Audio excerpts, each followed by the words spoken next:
Oweekitiibwa Charles Peter Mayiga nkwebaza nnyo olw'okukuuma obulungi ddamula. Era tukwebaza nnyo olw'ebyo byonna by'otuusizaako emikono. Weebale obutasasula, weebale okwagala abantu ab'engeri zonna. Wajja n'otukyalira nga tuli eggulu. Era ng'ezimu ku nsonga ezaaki kwata ku mutima munda. Abo be bayizi abasoma amateeka ku Ssettendekero Waggulu University, bano nga bakiise embuga olwaleero era ne baanirizibwa Katikkiro Charles Peter Mayiga. Abaana bano basazeewo okujja balambuleko ku mirimu gya Ssaabasajja Kabaka e Bulange Mmengo, era nga basazeewo okuyozaayoza Katikkiro olw'ebirungi. Bagamba nti ebirungi byakoledde Buganda mu bisanja byabaddeko nga Katikkiro wa Buganda bamusiimye olw'okukuuma ddamula. Weewaawo nga Obuganda buganye okutuuka ku ntikko, naye bo bagamba nti si bunafu bwa Katikkiro, waliwo ebisoomoozo ebibeerawo, naye nga ye omulimu gwagukoze era basuubira nti kadde konna wanaaviira ku bwa Katikkiro Buganda ejja kuba etuuse ku ntikko. Bano baze ne bagulayo ne ku bujoozi era olw'enkola egenda mu maaso eya Kabaka's Birthday Run, nga bawagira enteekateeka ya Ssaabasajja Kabaka ey'okulwanyisa ekirwadde kinnamutta ekyamukenenya. Abaana bano basazeewo bwe batyo ne bawagira enteekateeka za Ssaabasajja Kabaka, era naffe tubeebaza nga tubaagaliza nabo ebirungi mu misomo gyabwe gye batwala mu maaso. Buwanguzi bwereere bwe tubaagaliza, anti akiika embuga amanya ensonga. Sebuuza mu kikolo kya ssebo Oweekitiibwa, naffe tuyinza otuukako gy'oli, tukoze tutya nsi eno okutuukako nga bw'oli ssebo Oweekitiibwa. Era nga tusuubira ddala nti olukiiko luno terujja kuviiramu awo. Oweekitiibwa Charles Peter Mayiga yeebaza nnyo Ssaabasajja Kabaka Ronald Muwenda Mutebi olw'okuyamba ku by'obulamu mu ngeri ez'enjawulo, naddala mu kulwanyisa akawuka ka mukenenya.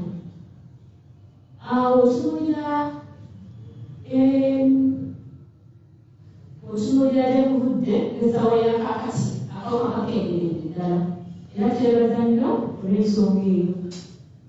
Mu kifo kyekimu ekyo ssebo Oweekitiibwa olw'okuba nti twasaba okujja okusisinkana ng'abayizi akusoma amateeka, nate ne tutegeezebwa nga bwe tuba nga tugoberera nnyo ensonga ezikwatana ku Buganda, ne tusalawo era ne tukiraba nti kyabuvunaanyizibwa naffe okukwata mu nsawo okwetaba mu kudduka kuno tuwagire ebintu bya Ssaabasajja Kabaka okuwona.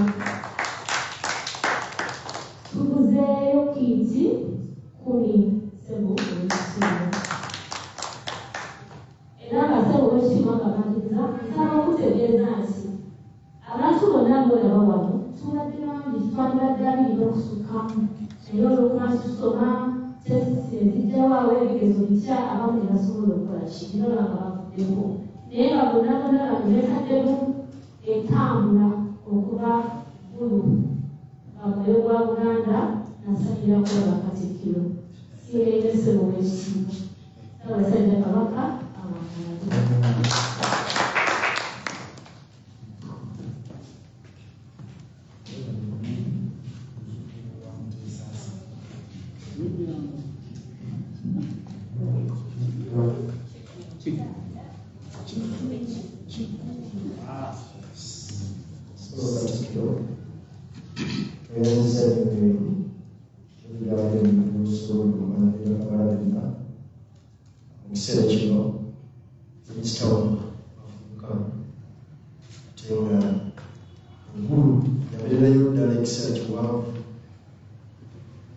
Hali ebintu bingi nga ategekera Katikkiro sala okusala kino akuzeeko nabaliriza ne munabateeka omututuufu ate nagawummula abalere mubateeka toba Katikkiro ajja kujja atusomese.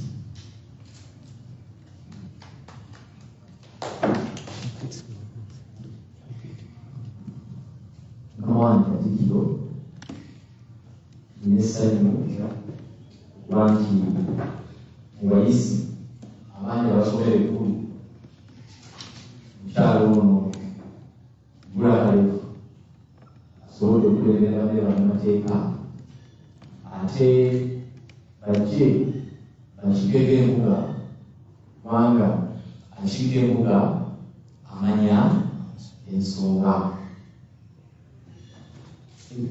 Ekikolwa kino Mukama Katikkiro kijja mu nkola yaffe emizo y'abavubuka nga tugoberera okulambika okw'okufeffetta buli mwana wa Buganda gy'asomera yonna tumutuuseeko amawulire agava tumutuuseeko eddoboozi eribeewa Ssaabasajja ku kiki kyagamba okuvuka.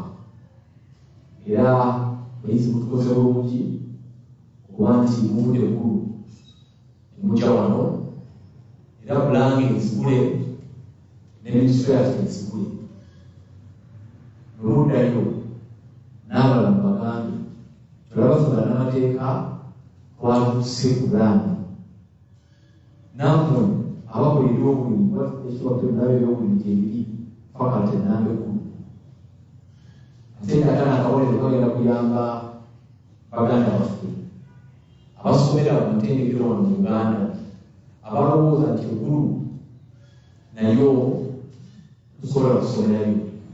Kabonero temulaze muli eggulu musoma amateeka ate nabantu banaku abasomerera mu ssomero kati basobole okuyingira ggulu basobole okugerayo obuyinza okukola ki obuliyo.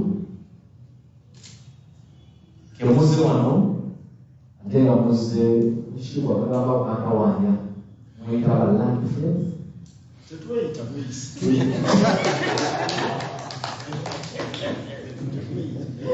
kawange bano abayizi kati terunafuuka kati bulawenze tuleegenekola kati nowoni muli balani akwayagala okuliwa ekakonawe enjange tubasiri era kasabe land friends nebasabawolereza olugireko eri abayizi bano neyanzisa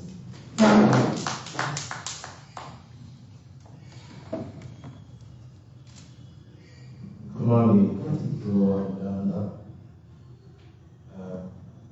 tukulisaayo okwaniriza sipiika ne bamemba ba Paalamenti ya Uganda.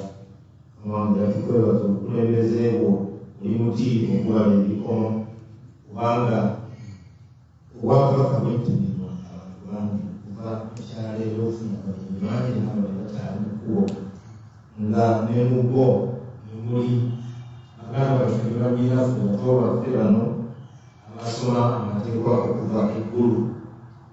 Mwami olw'ekitongole ekiramuzi ekitongole ekyamateeka wano Bwakabaka ofisi ya Ssaabawolereza Uganda Royal Chamber ntwalo omusabino okwaniriza bato baffe. Buli University faculty of law nkulu nnyo mu bitongole byonna ebisomesa amateeka mu Uganda. Makerere Public University eyasooka okubeera ne faculty of law okusomesa amateeka buli ey'okubiri Mukama Public University okusomesa amateeka. Era faculty eno yatandika mu mwaka 2011 yatandika okuteekebwateekebwa 2010 kimanyi bulungi kuba naye ndi musomesa mu 2011 eggulwawo. Ndoza yatandika n'abaana mukaaga mukaaga niwe twogerera etuuse mu mayizi abawera 5. Olwekyo tukimanyi nti University Faculty of Law ebimu ku matendekero g'abannamateeka amakulu mu Uganda era ebize bulungi bannamateeka. Ssaabasajja Kabaka tumwebaza nti yazzaawo ekitongole ekiramuzi mu buwangwa bwe Obwakabaka bwalina omulamuzi naye mu 6 Obwakabaka bwegattibwawo ekitongole kino nekinafuwa nekivaawo naye Ssaabasajja Kabaka mu mwaka 2019 wansi w'obukulembeze bwo n'azzaawo ekitongole kino era Buganda Royal Chambers nebeera neggulwawo mu butongole. Njagala okutegeeza mukwano Katikkiro nti Buganda Royal Chambers efunye omukisa okufuna ku bayizi nga bano abava mu Gulu University era nga twabasanga n'abadde manyi nti omukyalo oyo gwe twalinayo omwaka oguwedde n'ab'omu ku bano naye nga twamusanga nga muyizi mulungi era nga awa essuubi nti ajja kuvaamu munnamateeka omulungi. N'olwekyo tuli bamativu nti essomero lino likolera ddala omulimu mulungi era twebaza Profesa Ssemakula, Dr. Ssemakula yali omusaale okutandika faculty eno, Mohammed Ssemakula ow'Olugave, Shadat Mutyaba Ssemakula olw'omulimu omulungi gwakoze. Njagala okusuubiza abato baffe nti Buganda Royal Chambers Ssaabasajja yaggulawo neetegefu okwongera okutengeka n'okukola development oba okulambika bannamateeka abakyayiga. Era Obwakabaka nga buli mu kulubirira okudda ku ntikko bulina eddimu ddene, bwetaaga emitwe gy'abannamateeka n'emikono mingi. N'olwekyo y'ensonga lwaki tweyama nti tujja kutambula ne Faculty of Law n'abayizi abasomera ku ttendekero lino nga bwe tukola ne ku balala okubeera naffe ettaffaali lye tuteeka mu kubatendeka. Era tusuubira tulabiramu essuubi bano banaava bannamateeka ab'enkya abanaayamba ku mirimu emingi Obwakabaka gye bulina ebikwata ku mateeka. Babaga nti emiti emito gye bigumiza ekibira bano bwe tulinamu essuubi nti enkya n'abasaabawoleza nayemerera wano n'atereeta ensonga z'amateeka Obwakabaka. Era njagala kufundikira nga mbakubiriza ku bigambo Katikkiro byatutegeeza mu bukulembeze. Tulina okuba abanyiikivu, tulina okuba abeerufu, tulina okuba abayiiya, naye nga ensonga esinga ebikulu kwe kuba n'amazima n'obuntubulamu. Munnamateeka alina erinnya yayinza okugenda ewala. Amana saagala kusingako awo abayizi bano beesunga nnyo okunyumyamu naawe nga bwe bakutegeezezza, bakugoberera nnyo era n'abayizi bannamateeka abalala wonna bakugobera nnyo era obazaamu nnyo amaanyi. Ssebo Amani Katikkiro sabamutegera.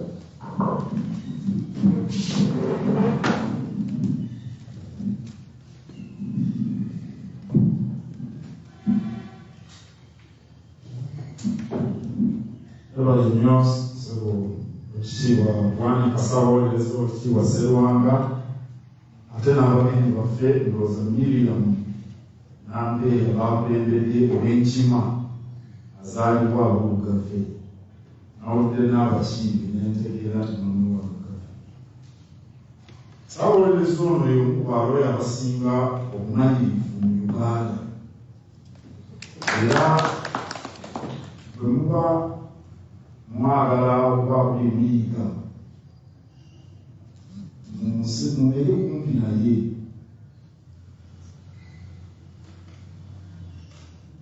If you want to be good at anything, stay close who are good at it. Kati omunamateka mukukutivu nnyo naye mutya. Awo nno nga mukyali abayizi, omuntu Basaabawoleza emusaana okuliraana, omuyigako ebintu bingi.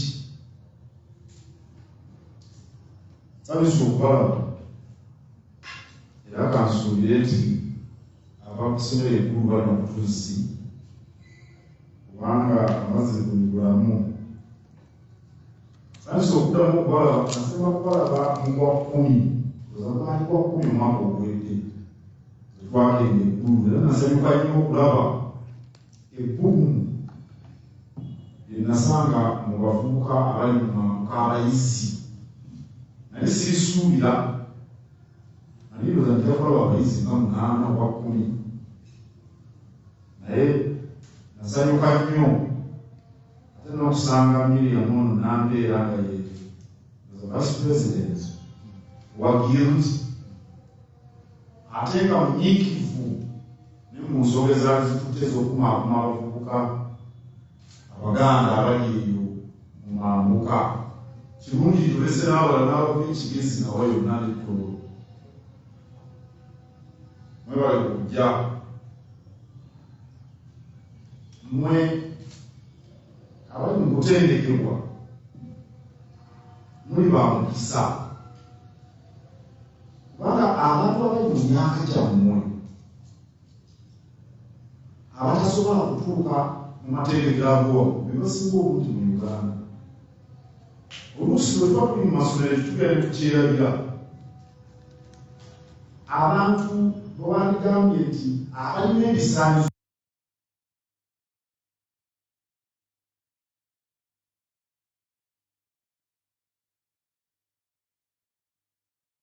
batasobola kutuuka mu matendekero ag'owamu be basinga obungi mu Uganda. Oluusi bwe tuba tuli mu masomero tetugenda ne tukyerabira abantu bwe bandigambye nti abalina ebisaanyizo okusoma amateeka